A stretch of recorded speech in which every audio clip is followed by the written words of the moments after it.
the halachot of Muktzeh. So we discussed last time, we introduced the Keli Shemelachto Issur, the idea of something is Muktzeh because it's used for a forbidden matter on Shabbat. We explained the two principles that Keli Shemelachto Issur, you're allowed to move them. One, letzorech mekomo, letzorech gufo. If I need the place or if I need the specific item, you would be allowed to move it on Shabbat, even though it's considered Keli Shemelachto Issur. Now, a few more halachot and ramifications that come out from this. First of all, the halacha explains that mutar tatel Keli Shemelachto Issur kedei l'shemesh bo gam kasher matzui be'eseg yad Keli Shemelachto Heter hamatim loto shimush. I'm allowed to move a Keli Shemelachto Issur, to, let's say, a hammer to break open a nut, even if I can find a Keli Shemelachto Heter, another thing that isn't Muktzeh Keli Shemelachto Issur, right nearby. Nevertheless, I can still use this Keli Shemelachto Issur to do what's the mutar purpose with it. So it's a very important halacha that you don't have to refrain from using it just because you have opportunity to use something that isn't Issur. It's okay to use it, and even though there's things that tear around it, because once it's within its proper category, fits the criteria of letzorech gufo mekomo, you're allowed to use it, and there's no problem. Now, there's two more points. What about a Keli Shemelachto Issur ve'leheter midah shava? A scenario where it's something that's both Keli Shemelachto Issur and the Keli Shemelachto Heter at an equilibrium. They're both the same level of significance. What's the example? Like, say, a pair of car keys. If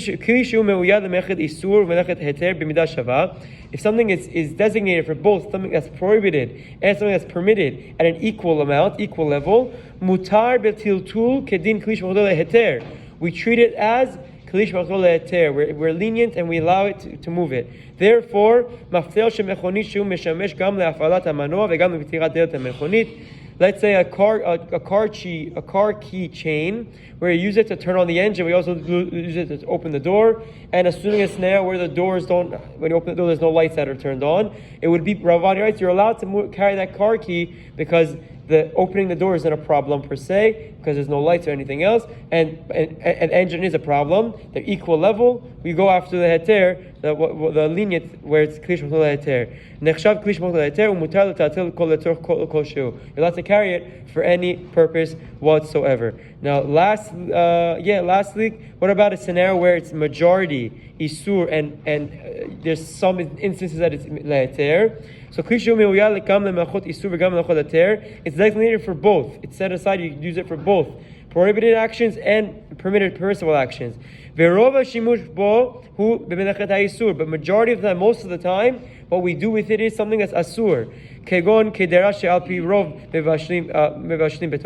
Like a pot. Many people cook in it. You cook in pots.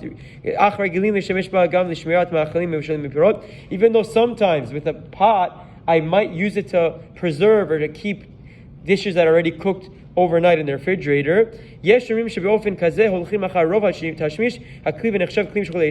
Some suggest that you go after the majority of the use, and a pot is used for cooking, so it would be Keli Shemelachto Issur.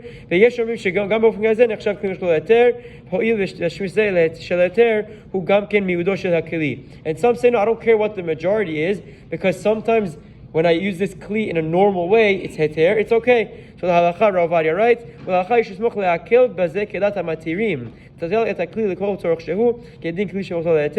can be lenient and move any pot for any reason you want, like a Keli Shemelachto Heter, something that is permissible to use, and you don't have to be strict to go after its a majority of the usage. Have a wonderful day.